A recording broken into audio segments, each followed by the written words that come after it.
Das ist vielleicht der einzige Mut, den wir wirklich brauchen, dass wir uns dem stellen, was bisher unser Normal prägt und zu erkennen, dass das vielleicht nicht wirklich so dienlich ist für das, was mich eigentlich wirklich erfüllt.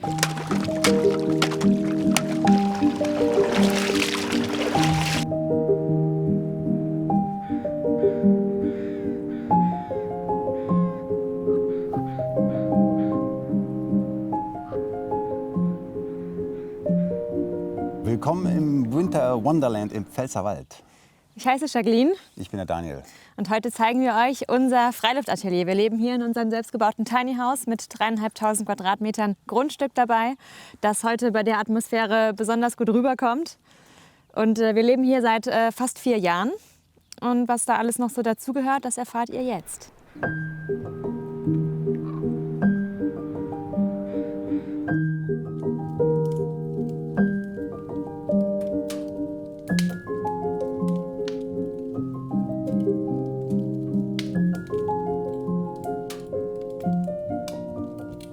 Willkommen hier in unserem Tiny House zu Hause und im Freiluftatelier. Und ich zeige euch jetzt mal ein paar Sachen, wie wir sie gebaut haben. Hier, das sind unsere Treppen, die in unser Schlafzimmer führen, in unser Büro. Und die Treppenstufen habe ich so konzipiert, dass es eben auch beweglich ist, dass ich sie wegschieben kann. Und dass es dann auch Schubladen sind. Die kann man jetzt nicht ganz reinschieben, weil da hinten unser Winterlager gerade voll ist. Und hier unten, das sind dann wirklich große Schubladen, wo dann jetzt hier unten zum Beispiel unsere Schuhe drin sind. Und ansonsten kann man das hier einfach arretieren. Und die untere Schublade hält einfach durch das Gewicht selbst. Und das führt uns dann in unser Büro und unser Schlafzimmer. Genau, und hier, das ist, nehmen wir natürlich auch als Couch, nehmen wir das mit, arbeiten hier eben auch viel. Das ist so unser Büro, ganz minimalistisch, und hier eben noch eine Lampe aus Naturmaterial, auch selbst gebaut, aus einem alten Baumpilz hier, ganz einfach konstruiert, aus altem Abfall, Restholz. Und genau, so dass dann hier auch ein bisschen Licht ist. Ja, die Geschichte, wie wir uns für dieses Leben, wie es zu diesem Leben kam, ist für uns beide sehr unterschiedlich. Bei mir hat das quasi vor 12 Jahren angefangen, in einem Moment, wo ich in einem sehr schönen Altbauhaus gewohnt habe, auf 160 Quadratmeter und dann nochmal eine Wohnung mit 85 Quadratmeter, die wir vermietet hatten, mit meiner damaligen Partnerin, mit der ich auch ein Kind habe, einen Sohn, der ist jetzt 17. Und in dieser Zeit, wir hatten zu der Zeit 10 Jahre in diesem Haus gewohnt, hatten das komplett renoviert gehabt und viel Herzblut reingesteckt und war alles super. Und dann habe ich für mich gemerkt, aus der Situation, in der ich damals war, auch beruflich, dass es sehr befreiend ist, mit wenig zu leben. Da hat das im Prinzip für mich angefangen. Und dann waren dazwischen 7 Jahre, wo sich die ganze Idee und mein Leben auch dann dahin entwickelt hat, auch unter anderem mit der Trennung dann damals und mich von alten Dingen auch zu lösen und vieles wegzugeben und wegzuschmeißen und zu reduzieren auf das, was für mich dann damals nur noch notwendig war. Und dann kam eben dieses Grundstück und mit diesem Grundstück ist dann dieser Traum dieses Lebens dann auch in Erfüllung gegangen. Und es war wirklich in dem Moment, als ich hier den Ort zum ersten Mal betreten habe, wie ein Ankommen und so dieses, okay, ja, das ist der Platz. Mir war wichtig, dass ich hier aufrecht sitzen kann und nicht den Kopf einziehen muss. Also das war für mich die Prämisse, sodass das ausreichend Höhe hat. Und ansonsten genau ein schönes großes Fenster, sodass wir von hier aus direkt in den Garten gucken können. Und auch den wunderschönen Sonnenuntergang auf der Seite dann haben. Und auf der anderen Seite, das war mir wichtig, dass es auf der anderen Seite auch noch ein kleines Fenster gibt. Und da geht dann die Sonne auf. Das heißt, wir werden morgens mit der Sonne auch geweckt. Und es ist ein sogenanntes schwedisches Fenster, was nach außen aufgeht, sodass es eben auch bei jedem Wetter aufstehen kann, ohne dass es reinregnet. Und das ist für uns entscheidend, also vor allem auch im Winter wichtig, dass wir hier unser Schlafzimmer auch entsprechend klimatisieren können. Und damit mit diesem Vorhang ist das schon ausreichend. Das ist ein recht dichter Stoff. Ziehen wir das einfach zu und damit haben wir einen Hitzeschutz.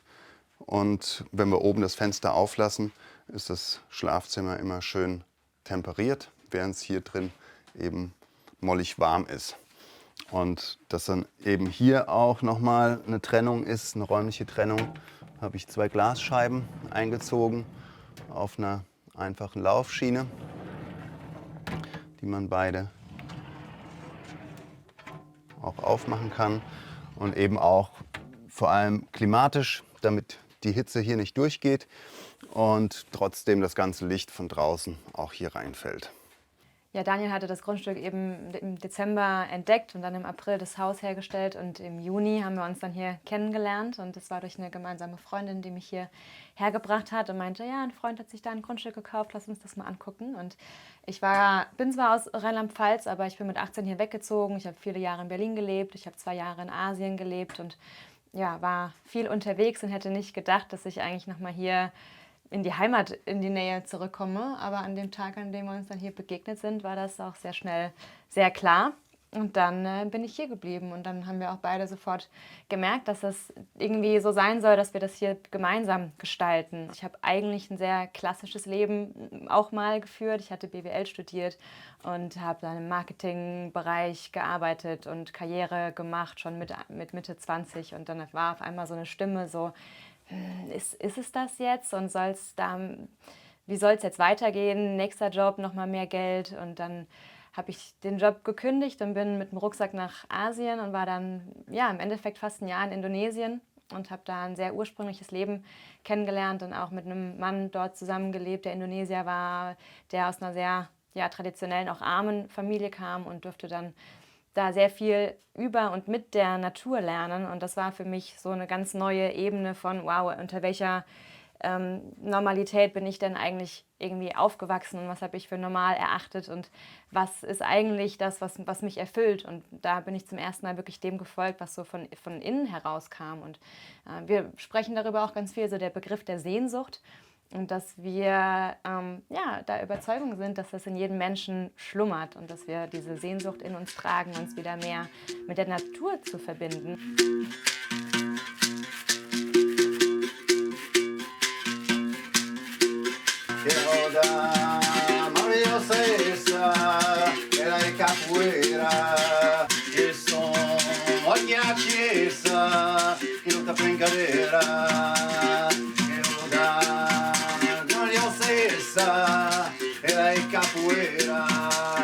Ja, wir haben hier 24 Quadratmeter.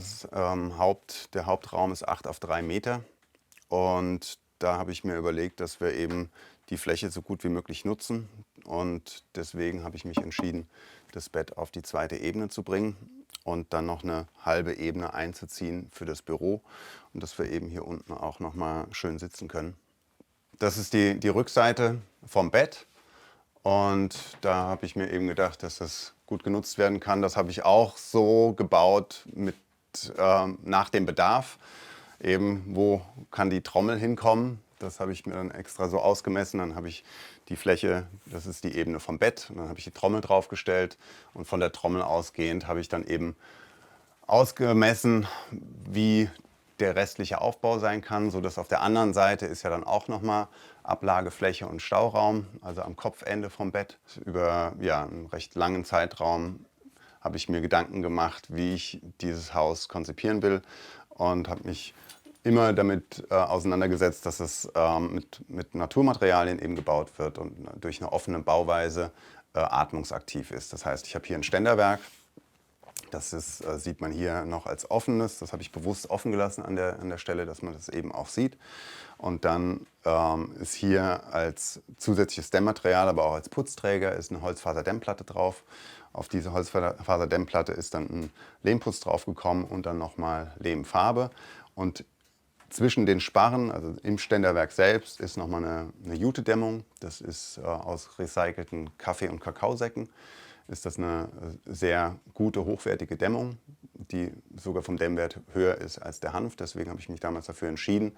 Und auch, weil es eben schon recyceltes Material ist, das nicht nochmal extra wachsen musste. Und auf der Seite sieht man eben, habe ich dann mich bewusst entschieden, dass das Ständerwerk zu verkleidet wird. Bei der Decke habe ich mich auch bewusst entschieden, die Balken offen zu lassen, dass man die Bauweise auch sieht und dass die Decke eben auch unterbrochen ist und nicht so als durchgängige weiße Fläche einfach nur ist. Mir war auch wichtig, dass wir viel Licht von außen reinbekommen, deswegen die bodentiefen Fenster. Und das ist von der Bauweise, dass ich darauf geachtet habe, als ich es entworfen habe, wie die Fenster aufgehen, sodass das hier im Sommer eben auch ein offener Raum ist und wirklich sich mit der Terrasse nahtlos verbindet und dann ein offenes Zimmer wird. Wir sagen, das ist dann unser erweitertes Wohnzimmer, der ganze Bereich draußen. Und da wir aber auch in unserem Miteinander uns irgendwie nie auf den Geist gehen, gab es da noch keinen Moment von, oh, jetzt hätte ich aber gern irgendwie einen zweiten Raum. Das ist ganz organisch. Irgendwie ist es so mitgewachsen. Ja. Ich habe den größten Teil des Baumaterials, das ich für den Innenausbau verwendet habe, abgecycelt. Das heißt, das war Baumaterial, was ich schon mal woanders auch verbaut hatte oder was noch da rumlag.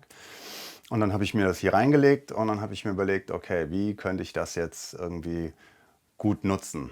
Und dann habe ich mich erstmal in den Raum gestellt und ein paar Stunden auf das Material geguckt und in den Raum geguckt. Und dann irgendwann kam der Impuls, okay, ja, stimmt, so könnte es funktionieren. Und dann habe ich mit einem Teil Holz angefangen und dann die Unterkonstruktion für diese Zwischenebene. Und dann ist die Bettebene entstanden. Und so ist das Stück für Stück eben gewachsen. Ich habe mich ganz bewusst entschieden, das Tiny House selbst zu bauen und selbst zu konzipieren. Ich habe davor, wie gesagt, viele Jahre mich mit der Thematik auseinandergesetzt, mir viele Sachen angeschaut. Dadurch hatte ich viel Inspiration und wusste, was der Markt zu bieten hat, auch wo es viele tolle Sachen gibt, die man sich auch von der Stange kaufen kann.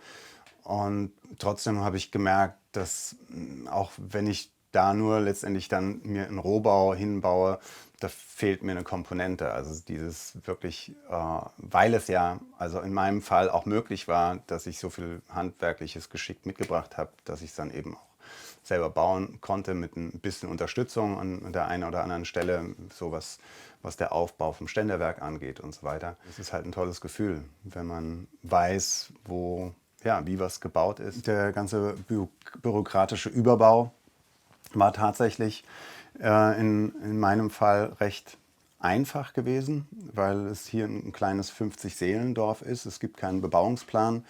Oft scheitert es ja daran, dass dann durch einen Bebauungsplan irgendwelche Vorgaben sind, die es dann in einem Tiny House zu erfüllen gibt und die man vielleicht nicht erfüllen kann oder nicht will, weil man eine bestimmte Idee und eine Form im Kopf hat. Und das war hier Gott sei Dank nicht der Fall. Daher war das normale, vereinfachte Verfahren. Und mit einem Architekten zusammen eben und mit einem Statiker dann das ganz Normale, was halt so anfällt, wenn man ein Haus baut letztendlich. Also da gibt es keinen Unterschied, ob das jetzt ein Tiny House ist oder ein großes Haus.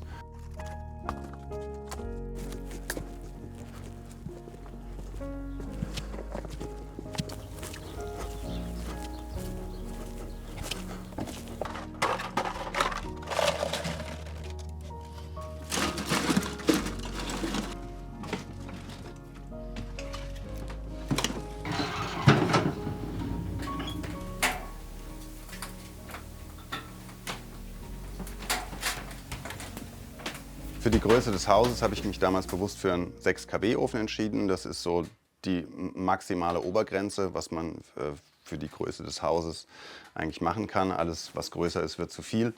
Und gleichzeitig hat er hier hinten dran nochmal einen Wärmespeicher mit Steinen drin. Wenn man den hier so brennen hat, dann ist ganz schnell, hat man 26 oder 30 Grad, was angenehm ist, was wir auch gerne haben.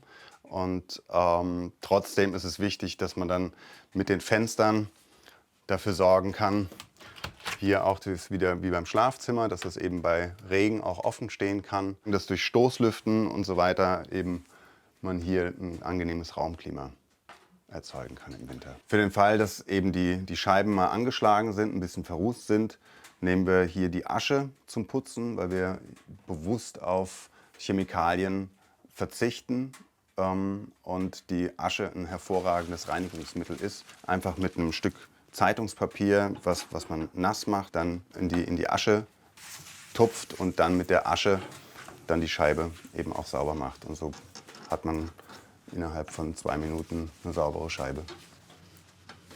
Die Fläche hier ist quasi unser Hauptaufenthaltsraum. Wir haben hier extra darauf geachtet, dass wir ganz viel freie Fläche hier zum Bewegen haben. Hier rollen wir auch dann unsere Yogamatten gerne aus oder bauen unseren Tisch auf. Das zeigen wir euch jetzt einmal. Und zwar hat Daniel hier die Tischplatte und das hier ist einerseits eine Trommel, aber eben auch der Unterbau für den Tisch. Und dann haben wir hier im 0, nix, hier mit unserer Tischdecke, dann unseren Esstisch und dann die Sitzkissen. Da haben wir mehrere, auch für Gäste. Das war für uns von Anfang an klar, dass wir das gerne so handhaben möchten, dass wir keine Fläche verlieren für Stühle oder so, weil wir wie gesagt, immer auf dem Boden sind. Und das ist ja auch in der zum Beispiel asiatischen Kultur ganz oft auch normal und das ist auch für uns normal.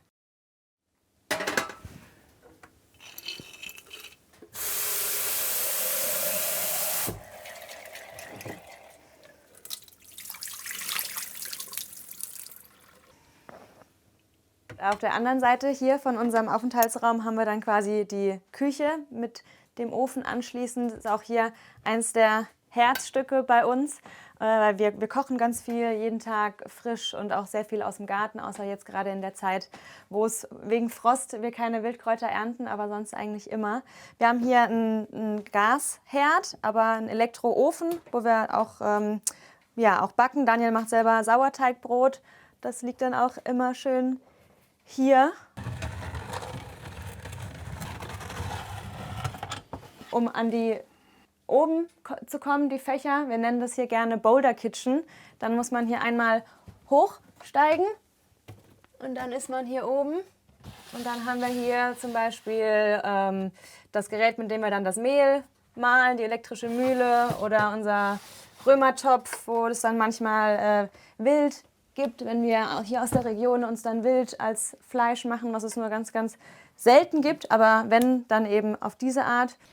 Fürs Frühstück gibt es bei uns meistens auch gequetschte Leinsamen, die wir ganz frisch schroten. Dafür haben wir hier so eine Kornquetsche. Und das gehört für uns zum täglichen Zubereiten mit dazu. Und das ist auch wie so ein kleines Ritual, sich auch mit seiner Nahrung zu verbinden und das wertzuschätzen, dass das frische Sachen sind, die man sich selber zubereitet. Hier habe ich Nüsse in Wasser einweichen, dass die Nüsse immer vorher aktiviert sind. Und das ist hier mein Kombucha, der wird auch schon seit Jahren gehegt und gepflegt. Und somit ist die Küche hier auf jeden Fall gemäß unserem Motto Vitalkost, gibt es hier ganz viel lebendige Sachen. Wenn man noch mehr Fläche braucht, ist das hier auch möglich, das noch weiter rauszuholen. Und dass oben auch alles offen ist, das sollte auch so sein. Wir finden das schön, dass man auch dann sieht, was wir so an Sachen haben und eben auf jeden Fall die ganze Höhe des Raumes zu nutzen. Und da wir beide auch einfach sportlich beweglich sind, ist das auch für uns ganz normal, da hoch zu kraxeln. Der Kühlschrank, der war halt eben von vornherein so, dass oben der Kühlteil ist und hier das Gefrierfach. Das heißt, um hier oben dran zu kommen, muss man wieder ein bisschen klettern. Deshalb haben wir hier so einen Hocker stehen und dann kann man hier wieder draufsteigen. Und dann ist das hier eine Bewegung und dann komme ich auch hier oben an die Fächer dran. Und für den Alltag reichten aber uns hier diese 2, 3 Fächer. Unsere Lebenshaltungskosten sind einfach sehr gering. Also wir haben hier wenig Fixkosten und das ist ein Aspekt, der natürlich im Leben viel Leichtigkeit bringt. Wenn man nicht so viel decken muss, dann kann man auch von weniger leben und es muss auch nicht so viel reinkommen. Es geht nicht nur um die Einfachheit des Lebens, also dass man sich auf das zurückbesinnt und darauf beschränkt, was man wirklich braucht, sondern dass damit natürlich auch direkt verbunden, dass weniger Ausgaben sind. Ja? Und mehr Freiheit. Und mehr Freiheit. Und das war so, ja, genau. Das ist eigentlich, worum es geht. Warum soll ich mich an irgendwas binden, was mich nur künstlich in eine Abhängigkeit bringt? die wir in unserer Gesellschaft eigentlich die ganze Zeit immer weiter nähren. Ja. Ja, und hier an dem Ort hat sich das alles sehr organisch zusammengefügt mit dem, was Daniel mitgebracht hat, mit dem, was ich mitbringe und mit dem, was der Ort einfach hergibt mit seinen 3.500 Quadratmetern und mit eigenem Wald dabei und dass wir jetzt eben noch den kleinen Schäferwagen haben und die Jurte haben werden und unsere Waldgartenküche, dass wir hier auch ein paar Menschen gerne willkommen heißen und diesen Ort auch teilen mit Menschen. Die Angebote, die wir hier haben, sind im Bereich von Naturerleben, Waldbaden, Körperarbeit und Yoga und Klang mit Daniel und mein Fokus ist hier das Kochen und Wildkräuter und auch Wildkräuterkunde und Wanderungen und Fermentation und Sprossen, also ich nenne das Vitalkost und dann arbeite ich eben noch einzeltherapeutisch mit Frauen im Bereich der Weiblichkeit und Zugang zum eigenen Körper. Wir verstehen uns ganz klar als Teil der Gesellschaft und das wollen wir auch sein. Nicht als Aussteiger. Ja, wir sind keine Aussteiger, sondern was wir hier machen, ist ein aktiver Teil, um unsere Gesellschaft auch weiterzuentwickeln. Also deshalb ist das hier auch die Idee der Zukunftswerkstatt und was wir hier machen, nennen wir auch Bildungskunst, zivilisatorische Bildungskunst. Und weil wir ja das Verständnis haben, dass es mehr solcher Orte braucht, die den Menschen diese Informationen irgendwie zugänglich machen und das auf eine sehr natürliche, organische Weise irgendwie so offerieren. Die Waschmaschine, ja, die läuft bei uns nicht so oft. Also im Durchschnitt haben wir so 1, 2 Waschmaschinen im Monat. Und weil wenn es hier drin schön warm ist, dann sind wir meistens eher wenig bekleidet. Und im Sommer haben wir eigentlich, wenn wir im Garten sind, immer die gleichen Sachen an. Und somit ist das auch auf jeden Fall sehr sparsam. Ja, jetzt geht es hier weiter ins Badezimmer. Im Bad ist erstmal auffällig, dass es halt sehr hell ist, dass wir hier ganz viel Glas haben. Sowohl oben die Decke als auch die komplette Duschwand. Hier haben wir eine Komposttoilette. Waschbecken haben wir keins, weil hier direkt draußen eben das Spülbecken ist und Komposttoilette mit Trennen vorne flüssig, hinten fest. Und hier haben wir das Streu, was wir aus dem Garten sammeln, teilweise als Erde vom Recheln und dann aber auch mit Holzspäne, die bei uns dann so ab und an anfällt. Und jetzt gerade im Winter ist dann das Badezimmer auch quasi Kühlschrank. Also hier haben wir dann so ein bisschen Obst, hier habe ich gestern eine Quiche gemacht, die steht jetzt hier. Und auch die Dusche ist halt eben auch jetzt gerade Lagerraum. Und Daniel geht ja gar nicht mehr hier drin duschen, der geht jeden Tag in den Teich. Und ich gehe alle paar Tage duschen, aber wasche mich auch viel am Waschbecken und dann räumt man das einfach einmal alles kurz raus, wenn man duschen möchte. Und das gehört für uns auch zu unserem Lebensstil mit dazu. Und dadurch, dass das halt hier so separat angebaut ist, können wir das hier mit der Tür dann auch abschließen, weil im Sommer wiederum durch das viele Glas ist es dann auch extrem heiß hier drin. Und in den Übergangszeiten ist es aber ein richtig schöner Wärmespeicher, weil dann haben wir extra die Tür hier auf, weil sich dann hier durch die Sonne auflädt und wir somit dann das Haus mit wärmen. Wir leben sehr mit den Jahreszeiten, also sehr mit dem Klima, mit dem Wetter und das über die Regulation, über die Fenster und über das Heizen und über den Ofen und über eben den Sonnenspeicher hier im Bad passen wir uns immer so an, wie es gerade draußen ist.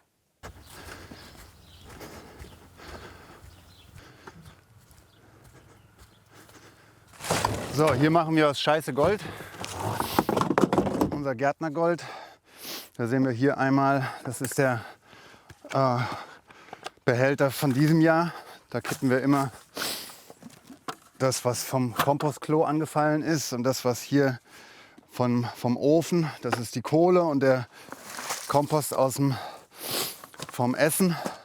Und das wird dann mit Urin wird das aktiviert, die Kohle, damit das als Dünger auch in die Erde reingebracht wird. Das ist von diesem Jahr und das ist tatsächlich so, dass das in keinster Weise riecht. Also das verkompostiert so schnell, das sieht man dann hier in diesem Behälter wunderschön. Also so sieht das dann aus. Der ist jetzt nach einem Jahr fertiger Kompost.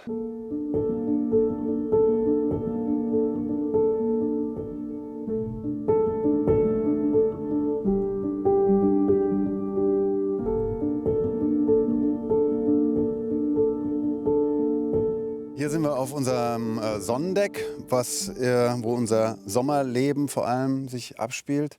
Im Winter nutzen wir das natürlich auch, aber nicht ganz so exzessiv. Ansonsten hat die Fläche hier ungefähr genauso viel Platz wie das Tiny House selbst. Und wir haben noch eine kleine, so ein Schmankerl, das ist unsere Außenbadenwanne. Die nutzen wir aber gar nicht so häufig. Ein paar Mal im Jahr zu besonderen Anlässen. Da nehmen wir dann unser Kräuterbad mit frischen Kräutern, also frische Brennnessel und alles, was dann gerade in dem Moment so wächst. Das gießen wir dann hier auch auf, also machen das Wasser in einem großen Topf heiß und dann mischen wir das da und genießen unseren Blick. Das ist eine Lärchenfassade, die ist unbehandelt, deswegen verkraut die dann mit der Zeit und ist ja, über viele Jahrzehnte haltbar. Die muss man also nicht behandeln. Das Dach ist ein Flachdach mit einer weißen EPDM-Folie. Das habe ich deswegen gewählt, dass einfach durch die weiße Farbe viel weniger Hitze entsteht. Und gleichzeitig ist es so, dass der Ablauf hinten ein bisschen erhöht ist, sodass, wenn es geregnet hat, auch Wasser drauf steht, was im Sommer einen Kühlungseffekt hat, aber auch im Winter letztendlich ein Stück weit einen Dämmwert nochmal darstellt. Zumindest in meiner Theorie. Und das, was jetzt hier alles gerade so schön weiß glitzert, sind die Blütenstände, die wir hier immer extra stehen lassen, damit die Insekten und die Larven und alles, was so kreucht und fleucht, da sein Winterquartier findet. Immer alles stehen lassen. Ja.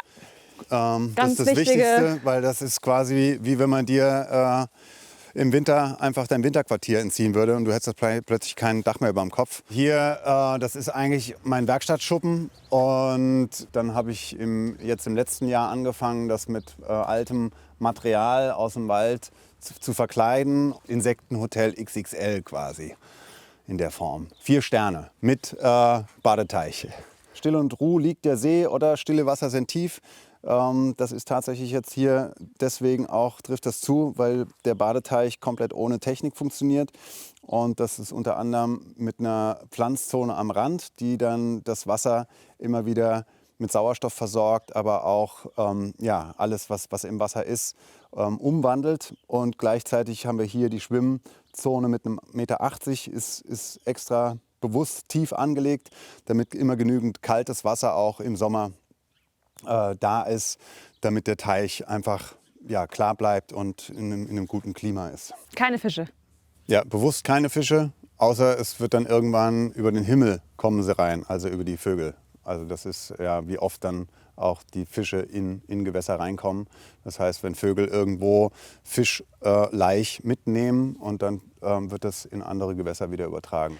Also so sind auch alles andere hergekommen, also die Molche und die Libellen und alles hat seinen Weg ganz alleine hierher gefunden. Hier zwischen dem Bereich von Tiny House, Teich und dem unteren Teil mit dem Schäferwagen und so haben wir unsere große Wiese, die mehr und mehr zu Obststreuwiese und zu Kulturpflanzen, aber vor allem auch Wildpflanzen sich etabliert. Wir haben hier schon ganz viel im Bodenarbeit gemacht, weil der Boden hier sehr schlecht ist und wir deshalb viel in den Boden investieren müssen im wahrsten Sinne. Also wir mulchen mit dem Laub zum Beispiel, was wir dann unten immer einsammeln. Wir haben aber auch viel mit Mist gearbeitet, den wir auch teilweise von den Nachbarn bekommen. Pferdemist, Eselmist. Mit diesem Ort, wo wir jetzt hier sind, war auch von Anfang an die Idee, dann das in einen großen essbaren Permakultur-Waldgarten Stück für Stück zu kultivieren. Und das ist für uns auch der Fokus, also dass wir eben ein Paradies für alles Kleingetier schaffen wollen, weil wir immer wieder gefragt werden, ja, wollt ihr nicht noch ein paar Schafe und wollt ihr ein paar Hühner und so weiter. Und dann sagen wir immer, dass unsere Haustiere sind die Insekten, weil das ist das Wichtigste. Also wir haben immer so den Fokus drauf auf irgendwelche süßen kleinen Seehund-Robben-Babys und Koalabären und Pandabären und das ist alles schützenswert, außer Frage. Aber übersehen dabei, dass unsere Windschutzscheibe seit in den letzten 10, 20 Jahren immer sauberer wird und schnallen eigentlich gar nicht, dass das halt mit einem Artenschwund verbunden ist. Was uns damit halt verloren geht, genau. auch als Zivilisation. Und wenn das System zusammenbricht, dann brauchst du auch keinen Koalabär irgendwie mehr zu retten, weil dann ist der Käse Guess. Ajo. Ajo. Hier sieht man jetzt schon unseren Schäferwagen. Daniel hat sich da auch wieder verausgabt und gebastelt. Die Fenster zum Beispiel haben wir alle von Kleinanzeigen gebraucht gekauft und teilweise aufbereitet. Und dann hat er den Plan anhand der Größe der Fenster und so dann entworfen. klein, aber fein. Wir haben hier ganz viele Fenster, wie man sieht, aber auch durch das runde Dach und durch die Farbe an der Wand, die haben wir aus Frankreich gesammelt. Da war so eine Art Terrakotta und dann haben wir das hier selber damit gestrichen. Sonst ist es wie oben auch der gleiche Aufbau: Lehmputz, Jute, Dämmung, Holzfaserdämmplatte. Die Idee war hier eben auch ganz viel über die Fenster, dieses Gefühl von der Raum außen verbindet sich fast nahtlos mit dem Raum im Innen. Und was hier ein Highlight ist, ist, wenn man hier im Bett liegt, hat man zum einen ein Fenster über sich und im Sommer kann man dann hier hinten auch aufmachen und die Fenster sind so konzipiert, dass sie quasi auf Kopfhöhe dann auch auf sind, als würde man draußen schlafen. Jeder, der hier reinkommt und aus einer normalen oder normale Wohnung gewöhnt ist, der stellt direkt fest, was das für ein anderes Raumklima ist und welchen Effekt das auch auf unser Nervensystem letztendlich hat. Wie bewusst und unbewusst wir das dann auch immer wahrnehmen, das ist eine andere Sache. Ja, und der Raum wird von uns genutzt, aber auch von Menschen, die hierher kommen. Genau. Und auch als Behandlungsraum für Massage oder auch für meine Einzelarbeit. Also für mich ist der ein entscheidender Aspekt, sich nicht davon aufhalten zu lassen von den äußeren Umständen, sondern einfach anzufangen, also in dem Umfeld, in dem ich jetzt gerade lebe. Und da gibt es ganz viele Möglichkeiten, wie ich mein Normal hinterfragen kann und dann auch in meinen täglichen Dingen hinterfragen kann, was kann ich da ändern? Brauche ich das alles? Und wie wenig brauche ich eigentlich? Das heißt, das kann ich in jeder Stadtwohnung machen, in jeder Umgebung. Dafür brauche ich kein Tiny House, ich muss nicht in der Natur leben, sondern ich kann es überall und zu jeder Zeit beginnen, wenn ich diesen Impuls spüre. Das ist alles zu viel, irgendwie der Lärm und der Gestank und die Menschen und der Konsum und die Hektik und der Stress und Medien und alles irgendwie so dieses, und das wird ja immer mehr, dass die Menschen darauf reagieren und das wahrnehmen, dass sie das eigentlich überfordert. Und mal mehr, mal weniger empfinden sie das so. Und daraus entstehen dann auch Entscheidungen. Und wenn ich eine Entscheidung treffe, dann ist das die Geburt von einer Transformation. Wenn ich so denke, ja, ach, das wäre so schön und das könnte man mal, aber ich weiß nicht. Und dann, solange dieses Hin und Her und Zweifeln im Kopf ist, dann ist es eben auch nicht, basiert es nicht auf einer Entscheidung. Also ich habe das in meinem Leben ganz oft erlebt, dass ich, wenn ich an einem Punkt war, wo ich gemerkt habe, bumm, jetzt ist es eine Entscheidung. Und dann hat es auch danach zu dieser Veränderung geführt.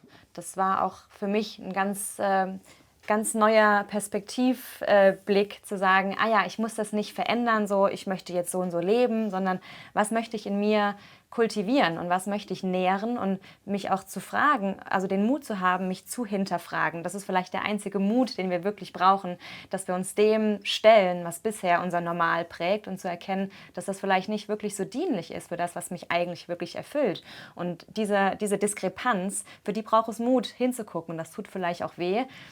Kommen wir auch zum Thema dann Trauma, aber das wäre jetzt eine eigene Thematik. Aber das spielt alles damit rein. Und die Erkenntnis davon, die ist aber dann der Antrieb für die Veränderung im eigenen Leben und nicht ein Aktionismus im Sinne von, ich will das jetzt verändern, sondern was kann ich in mir kultivieren und daraus Veränderung entstehen lassen.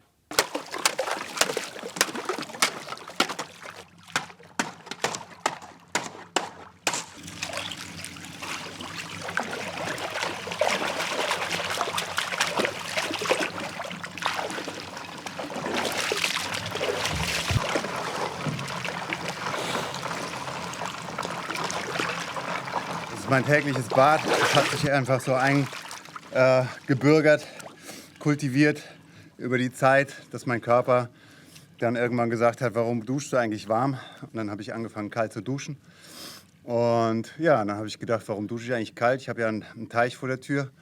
Und dann bin ich eben in den Teich und habe es fortgesetzt. Jetzt kommen wir schon mehr in den Waldbereich. Also ab da, wo wir jetzt eintreten, war die Weihnachtsbaumplantage, als wir hier noch frisch gekommen sind. Somit sind die paar Bäume, die jetzt noch hier stehen, die übrig gebliebenen.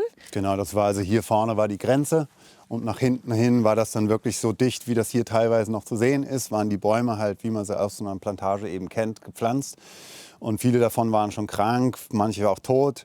Einiges davon ist dann eben zu Brennholz geworden jetzt für die ersten Jahre. Manches genau, ist verbaut worden oder in die Benjeshecken gewandert. Das sind Naturhecken, wo wir dann das Totholz aufgeschichtet haben, um damit auch wieder im Randbereich von unserem Grundstück auch wieder Biotope zu schaffen für alles Mögliche, was das genau an Tieren so an Tieren anzieht. Ja, und jetzt geht es hier weiter mit unserer wilden Waldgartenküche.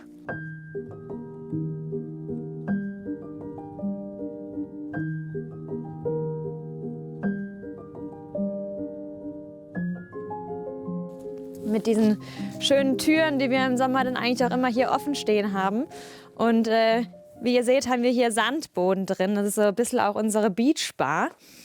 Und das ist vor allem auch dann in der Barfußzeit super schön. Und das ist hier ja, eine Art Aufenthaltsraum auch. Hier haben wir Strom, hier haben wir Wasser, hier haben wir auch Besteck und Geschirr für uns und für Leute, die hierher kommen. Und da haben wir hier eine Küchentrese.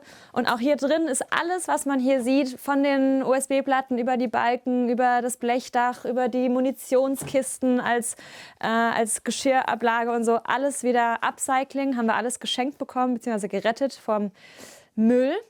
Und das spiegelt sich eben hier überall wieder. Und zusammengedeichselt ist es dann doch irgendwie sowas wie Kunst. Hier gab es schon einige lange Nächte. Ja, und nachmittags ist eben die Sonne dann hier drüben und scheint dann hier rein. Und selbst also im Spätsommer hast du hier wundervolle Nachmittage und frühe Abende voll in der Abendsonne. Vor 4 Jahren, als ich hier ankam, hat das überall hier so ausgesehen. Bei meiner ersten Begehung bin ich eben hier durch kniehohes Gestrüpp mit Brombeeren und Efeu gelaufen. Und das haben wir jetzt über die letzten Jahre eben alles kultiviert und von Hand zu Fuß wirklich ausgelichtet und gesäubert. Und dann haben wir hier teilweise Terrassen eingeebnet, wo dann auch unsere Teilnehmer und Gäste mit ihren Zelten stehen können. Und überall sonst eben also Wachstumszonen für auch Wildpflanzen. Und dann geht es hier weiter mit noch einigen freien Flächen, die wir auch jetzt erst sukzessive letztes Jahr und dieses Jahr frei gemacht haben. Hier können auch wieder Zelte stehen, hier haben wir aber auch unsere Workshops, hier kann man sich bewegen und auch im Sommer hier eine Hängematte aufspannen zum Beispiel und dann unter den Bäumen sein. Und das Schöne ist halt, du hast das Gefühl, du bist im Wald, du bist schon ganz weit weg eigentlich von der Dorfstruktur. Und doch hast du halt noch eine gewisse Infrastruktur. Und gleichzeitig haben sie das Gefühl, schon mitten im Wald zu sein. Weil drumherum ist halt wirklich tiefster Pfälzer Wald. Und hier hat man so die Möglichkeit, wenn man damit erst anfängt, mal in Kontakt zu gehen. Wie fühlt sich das eigentlich an, wenn ich so eine Nacht im Wald verbringe? Hier sind wir auch im Sommer ganz viel, zum einen als Rückzugsort für uns, wenn es besonders heiß ist, aber auch zum Beispiel für Yoga, wenn du dann hier auf dem Boden liegst und du guckst in die Baumwipfel. Ja. Wir nennen diesen Ort hier auch gerne unseren Waldtempel, weil es so ein bisschen das Gefühl hat wie so eine Kuppel, eine Kathedrale oder so. Und du am letzten Fleck quasi von unserem Grundstück bist, auch zum Barfußgehen laden wir die Leute hier immer ein. Generell ist das Barfußlaufen für uns hier auch hat eine wichtige Rolle, weil es auch nochmal diese Beziehung zwischen Mensch und Natur verfeinert und wir auch wirklich das ganze Grundstück so angelegt haben, dass du hier ohne Probleme überall barfuß sein kannst. Und für uns hat das Ganze hier auch so einen Charakter von Zen-Garten. Hier ist einfach eine ganz andere Energie als oben und hier kann man sich schön zurückziehen und die Stille und die Ruhe und die Weite genießen.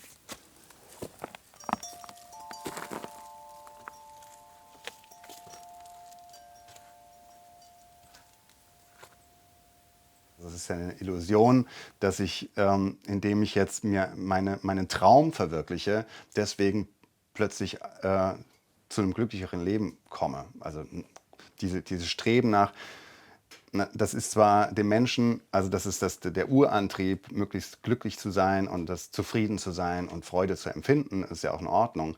Und gleichzeitig eben dieses ja, Leid gehört genauso dazu. Und wenn es das Leid nicht gäbe, könnte ich auch nicht glücklich sein. Mir kommt da auch so diese Sicht von, dass das Leben ein Prozess ist und dass das Leben sich sowieso immer verändert und wir an gar nichts festhalten können und das alleine ja schon auch die Quelle von Leid ist. Und in dem Moment, wo ich veränderungsfreudig bin und mich auf die Dinge einlasse und Hingabe auch ein ganz großer Aspekt davon ist, dann passiert das, was auch gerade dran ist. Und ich würde schon sagen, dass ich heute ein erfüllteres Leben führe als früher, was aber nicht heißt, dass ich dauerhaft irgendwie glücklich rumlaufe und dass ich nicht auch mal traurig bin oder auch mal weine. Das gehört genauso zum Leben dazu, sondern eher, wie stark es auch ist, auch all diese Aspekte zuzulassen.